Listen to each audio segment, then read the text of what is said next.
what I was doing had value. And in the end, I'm sorry, I try not to cry on TV. Joy Reid breaking down in tears over the cancellation of her MSNBC show, The Readout.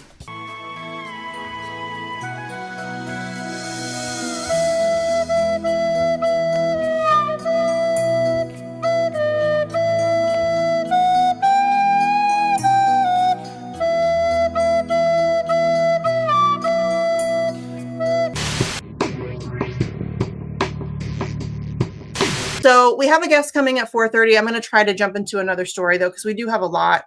We have a lot today. Again, there's never a dull moment in the empire. So just rolled out. Sorry. So we're going to talk. And by the way, if you're just joining us, Jimmy Dore Show, I am the guest host, Misty Winston. Thank you for tuning in with me. Thank you to Jimmy. Go check out jimmydore.com for tickets. He's on the road making people laugh. But let's talk. By the way, is the lever Sirota's crew? If I remember correctly, I think that's David Sirota's crew. He blocked me once for asking him to speak for Julian Assange, which I thought was interesting. But I'm not sure if that's him. I just remember seeing that earlier today. I'm pretty sure it is. But buckle up. Delta's expanded surge pricing could signal higher fares.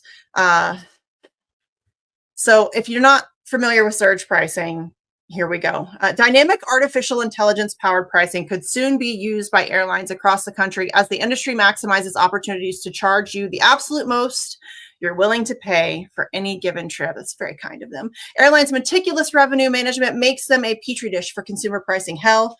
The industry has long been a testing ground for new pricing models, as well as broader economic trends like financialization and corporate consolidation.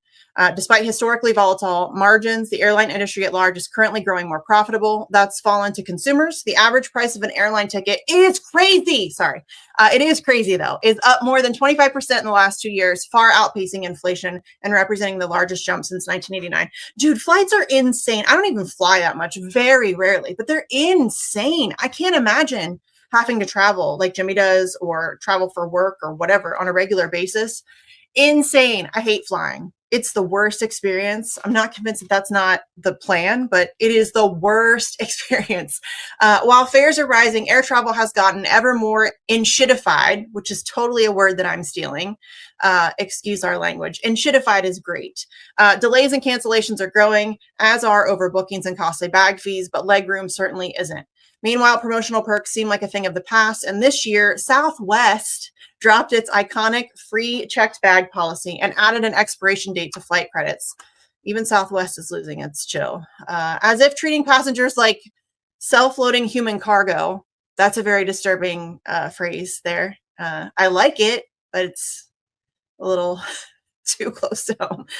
Isn't enough. Delta Airlines announced last week that it would expand its contract with Fetcher, a dynamic pricing consulting firm aiming to deploy their technology across 20% of its domestic network by the end of 2025. Delta's president told investors that the AI-powered dynamic pricing represented, quote, a full re-engineering of how we price and how we will be pricing in the future, end quote.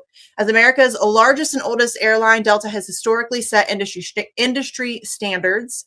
In 2023, when Delta announced it would now base its rewards program on the number of miles a passenger flies to the amount spent on tickets. Other airlines quickly followed suit.